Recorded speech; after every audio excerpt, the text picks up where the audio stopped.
હાલો મિત્રો, આપણે જો પૂગી ગયા છે પોરબંદર, અને પોરબંદર જલારામ જયંતિ નિમિત્તે જલારામ બાપાની જે શોભાયાત્રા નીકળવાની હતી ત્યાં આપણે શોભાયાત્રામાં જોઈન્ટ થયા હતા.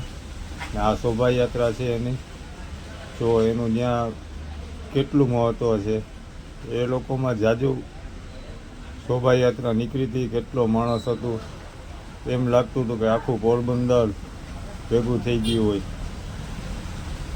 સુવાણા મહાજનના સમાજના જે લોકો હતા બધા પણ એક નાદ સાથે જલારામ બાપાની શોભાયાત્રા ઉજવેલ છે.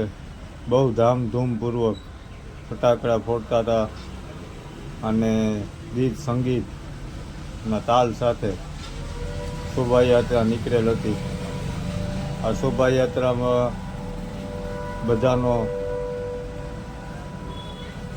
બહુ મોટો ફાળો હતો, અને શોભાયાત્રાની અંદર જે નીકળ્યા એની અંદર બહુ જાજુ માણસ હતું.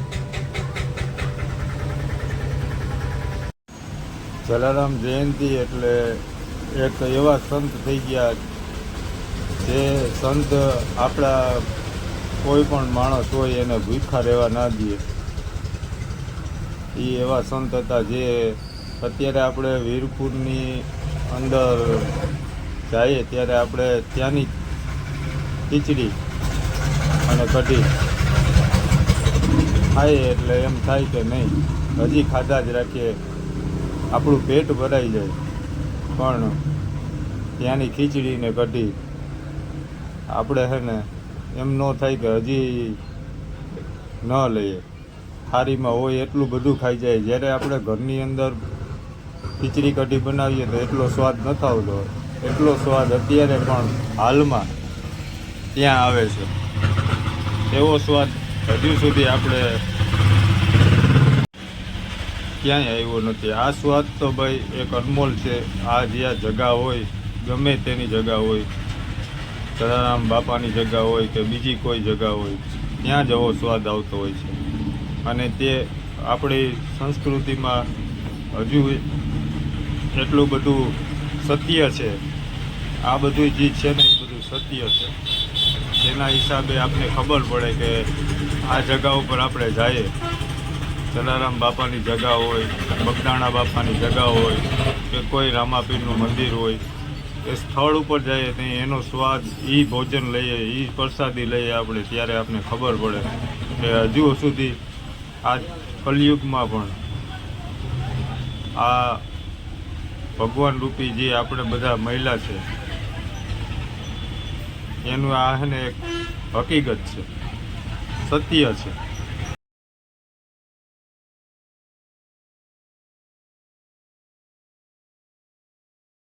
તો ભગવાનનો પરચો દેવો હોય તો આવી જગા ઉપર, જેમ કે વીરપુર કે બગદાણા કે કોઈ પણ એવી રામાપીરનું મંદિર હોય કે કોઈ પણ સ્થળ ઉપર એક વખત એને જમાડી, એને પ્રસાદી લઈ અને આપણે દેખાડીએ અને પછી એમ કહીએ કે હવે તું તારા ઘરે જમ અને અહીંયા આ સ્થળ ઉપર જમ, તને શું મજા આવી, શું ફેર પડ્યો, એ કહે ત્યાં એને સત્ય ખબર પડે કે આ જો અમારું સત્ય.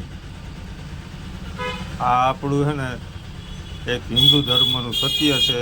જે કોઈને પરચો જોવો હોય તો આ પરચો દેખાડો, તો એ પરચા ઉપરથી જ એને ખબર પડે કે આ છે ને ભગવાન અત્યારે સાક્ષાત હજી પણ મંજૂર છે, હજુ પણ હાજરા હજુર છે. આ સ્થળ ઉપર, જ્યાં પણ સ્થળ ઉપર આપણે જઈએ, એ સ્થળ ઉપર જે રોનક હોય છે એ રોનક ક્યાંય ન હોય. જો આ મહેરામણ, આ માણસો, આ આપણા હિન્દુ ધર્મના બધા પણ જ્યાં જાય ત્યાં અનાજ સાથે અત્યારે જલારામ જયંતિ ઉજવાય છે. આવી જ રીતે બધી આપણી આસ્થાના કેન્દ્ર ઉપર બધા આસ્થા હોય, જ્યાં કોઈ પણ ઓલું પ્રસંગ હોય ત્યાં બધા ઉજવે છે ધામધૂમપૂર્વક. જય જલારામ.